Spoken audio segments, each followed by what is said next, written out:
It is said its bright red eyes will bring terror to any man or woman who looks inside them. Dogman, the canine cryptid we've all come to know and fear.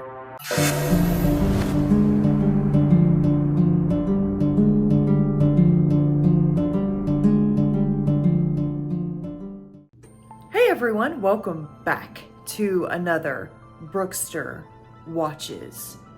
Today, we're going to be taking a look at 5 of some of the facts and origins of Dogman. Make sure you stay tuned to the very end to hear a subscriber story.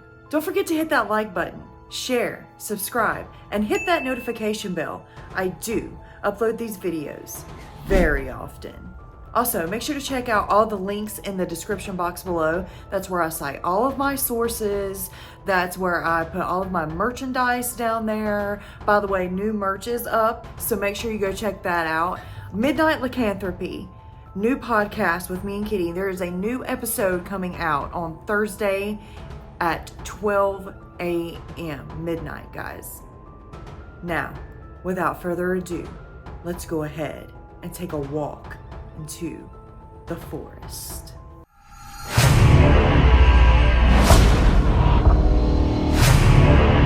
This first one is called, What Are White Things? Scary Dog Cryptids of the Forest.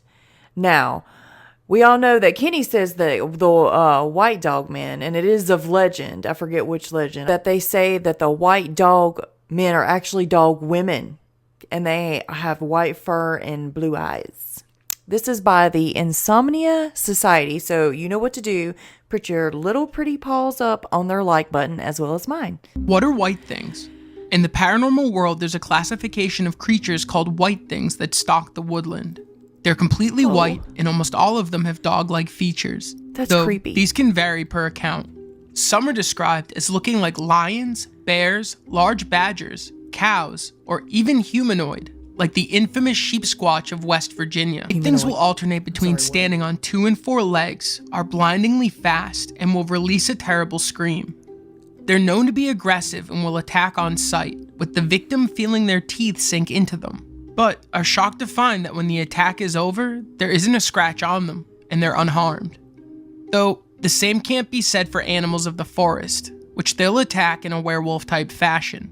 But if you're ever in the forest and see an all-white cryptid, now you'll know what it is, and the best thing you can do is run and hide.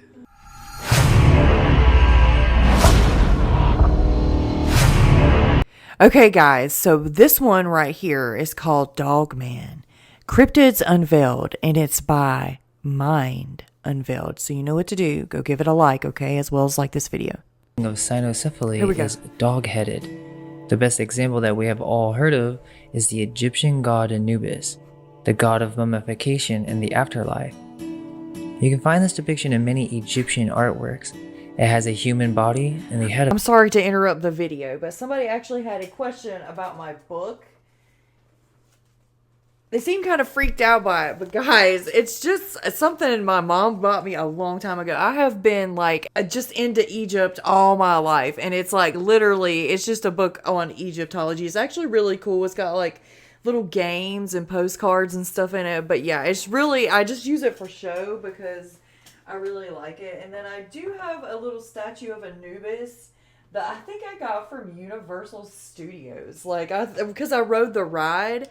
But yeah, sorry, it's probably got a little bit of dust on it. But yeah, he's got like the little hearts and the feather and stuff to weigh. I just never really put the 2 and 2 together until recently, you know, until I started my channel. So, but anyway, sorry for that interruption. I just wanted to show you guys that because somebody was talking about the book. So let's go ahead and continue. This is an example of a cynocephaly. Of course, we've been told that this is just a myth or a legend. But what if there's a story that has been systematically suppressed, so we aren't made aware that there are indeed other intelligent variations of the human form? Right? There are many descriptions of these creatures, referenced by explorers all the way up to modern times. They have been described in detail by Alexander the Great, St. Augustine, Christopher Columbus, and Marco Polo. Yep.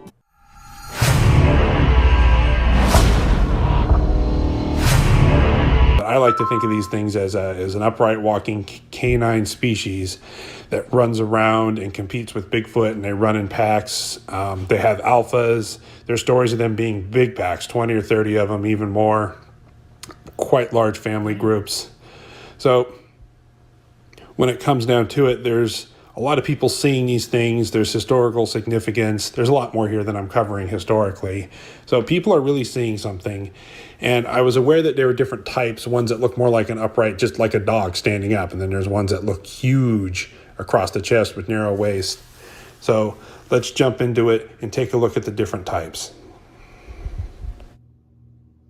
One of the things that separates these two into categories, with 7 different types of them, is the first category has a more man-like leg with a plantigrade, with a flat foot on the ground, and a normal length foot and a knee. And then the second type has more of the extended forepaw with a digigrade type, with the knee protruding out front and the back acting like a second hinge. Now the first human type one you will see is tall, lean with a strong baboon type. The second one is more with like a chow-like head, where the snout doesn't come out as far, but has big, strong, powerful teeth. And then the other one you see that look more like a Sasquatch with a muzzle, like the Beast of Seven Shoots. Now, I think these are all different varieties of what some people refer to as a Gugwe or a Type 3 Bigfoot. Now, I know with the different types of Bigfoot, people put them in different orders, and it doesn't really matter as long as they're all included in there. And these may be even juvenile species and subspecies of others. Or offshoots, just kind of like how people can look radically different. So I think these might be all different variants of what we would refer to as a Gugwe in different points. Now, the second group of dogmen people are seeing are the more canine-like, where they have that dog-like leg with the extended forepaw. The first type is the type 1. It looks more like a standing timber wolf. They don't have a huge broad shoulders, but they're like an upright walking dog, very unnatural. The second type is more like an upright standing hyena, a little bit bigger shoulders, terrible, more round ears, and big nasty fangs. Hyenas are nasty animals. I can't even imagine putting it into like a dog-like form. And the third type, I think, is kind of your quintessential, with the really pointy ears, the very broad shoulders, a very strong body, and a narrow waist. These are kind of what you think of the real demonic, although I think they're all pretty evil. And then there's the type 4 people talk about, the extremely large head, more of a soldier type, but maybe not quite as big a body. Now here's a famous photo of a car backing up, and you can see the Dogman in there, reportedly in a rearview mirror, or bear man as they're referred to. And this is, I think that's a good example of what a classic Dogman might possibly look like, one of the varieties. And then you can see here's a picture of the Beast of Seven Shoots. I think this is more of like your human Sasquatch-like variety. This is a pretty good example. Now, these photos, I know the Seven Shoots photo pretty well, and I know that's real, but the backup one there in the light camera, if that's fake, whatever. But anyway, it's a good representation of what we're talking about, of the dog-like in the first photo and the more Sasquatch-like in the second photo. So this is pretty much it. There's different types of dogmen. So if you hear encounters of it look like a couple just regular dog, German Shepherd wolves standing up, or if you hear it looked 14 feet high with shoulders and a super narrow waist but had a dog-like leg, people are reporting all those.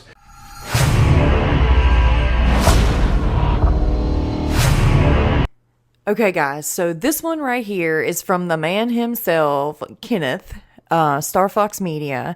It's NADP Presents. The evidence is there, the existence of dogmen. Now, he just released this one, so please go give him a like on this. This is a really, really well-made video. There is a lot of information in here.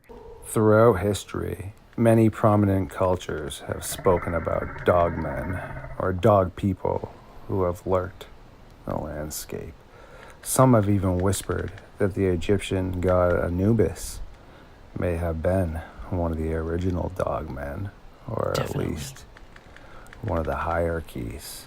And a lot of people say that, oh no, Anubis is a jackal. Well, that particular kind of jackal that he is a part of the wolf family. So yeah, I've already researched this, so I know it. Like, it's very crazy how this stuff like co-intermingles, and it goes all the way back to Egypt. Like, I feel like it even could go farther than that, like Atlantis and stuff like that. Like, I don't know. I have been thinking a lot about that lately, like the ancient history, but I do like archaeology, so maybe it all, and Egypt, ancient Egypt, so maybe it all coincides to this. Africa, as well as India. The Cynocephali were a tribe of dog-headed natives to the continent.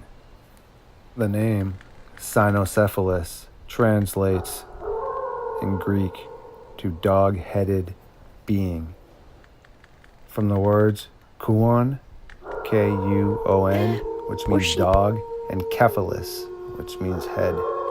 In European culture, the Uda or Dogon is a name used to describe a 6 to 8 foot tall bipedal, jet black, or werewolf-like creature with pointed ears, long, lanky, human-like arms, and also enormous raccoon-like hands. It is said its bright red eyes will bring terror to any man or woman who looks inside them. The first mention of a dogman was around 500 BC in Greek literature.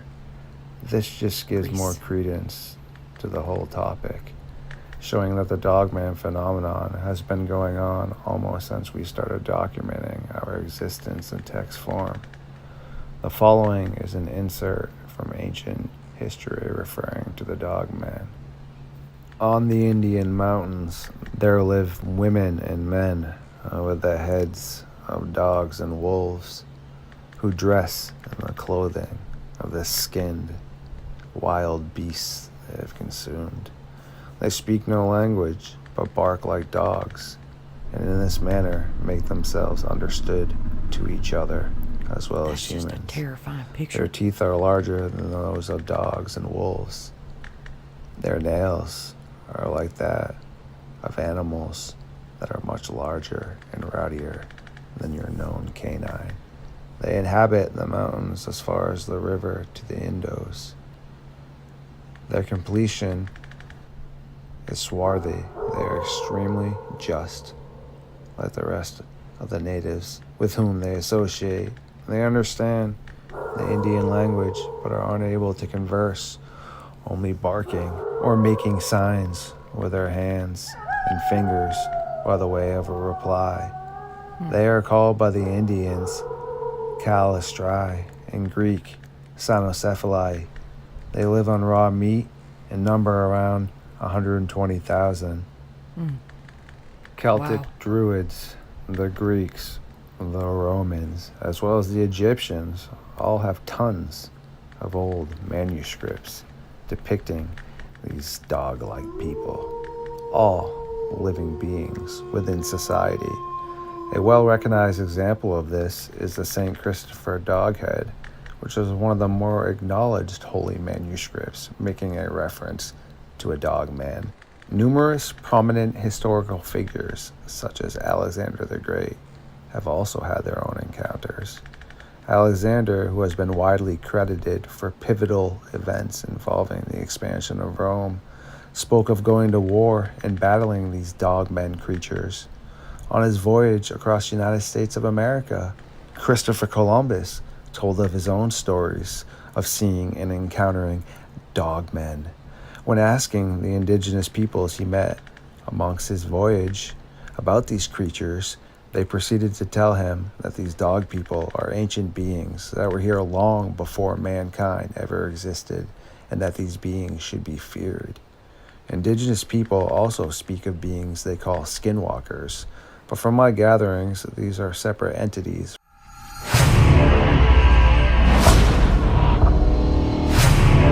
Okay, this encounter was sent to me by Tina.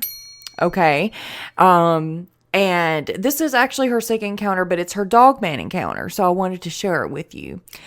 It says about 3 to 4 or 5 years ago, I ran the south end of a dedicated lane from Pioneer, Tennessee to Gainesville, Georgia. Talking about truck driving with my coworker and our other South Drive L. Again, this was at night and I was on the phone with L. So this is one of her partners on I-75 South, somewhere between the 45 and 33. I can't remember exactly where, but about there. The highway is divided with the occasional patch of trees and brush aside from the bridges. Anyway, we're talking away with the usual barrage of insults and stupid puns as always, and giving each other a laugh when I see something in the middle of a patch of trees. As I got closer, I saw it. It was huge and black. I was thinking it was a bear. Turned my high beams on and thought it looked a bit funny, like it had mange. As I was about to pass it, it stood up on its hind legs with a wolf's head and long, muscular arms. Oh, hell no, she says. Ew, there's a freaking werewolf out here. He said, what? I said, an effing Dogman, a werewolf. He said I was full of shit and asked if I was on drugs. Told him I hadn't gotten into his stash, but it was serious. No, we don't do that crap, but we all like to joke about it and yank each other's chains. Ask any trucker, they'll tell you it's a joke running on the CB. But anyway, yeah, what do you think about that encounter? That's crazy. So, like, imagine being a truck driver and seeing that. Like, apparently truck drivers do see them all the time. So, wow. Yeah, just stay safe out there, girl. Like, please stay safe. And thank you for sending your encounters to me. The first one she had was a Sasquatch encounter, but I'm going to save that for another episode. So yeah, thank you so much for sending that. Like, and anybody, send me your emails of your encounters. I want to share them on here on my podcast. Well, everyone, what did you think about those 5 facts, origins, and tales about Dogman? Let me know in the comments below. Have you ever seen a Dogman? Has your friend seen one? Let me know. You can write it down in the comments. I can share it, or you can email me your full story. You can video it, however you want to send it to me. And as always, guys, thank you so much for watching. I appreciate all of your comments, your likes, shares, subscribes, guys. Like, you honestly make my day with all of your great comments and your positivity. Hashtag Wolfpack, okay? Love my Wolfpack. And until the next time, bye.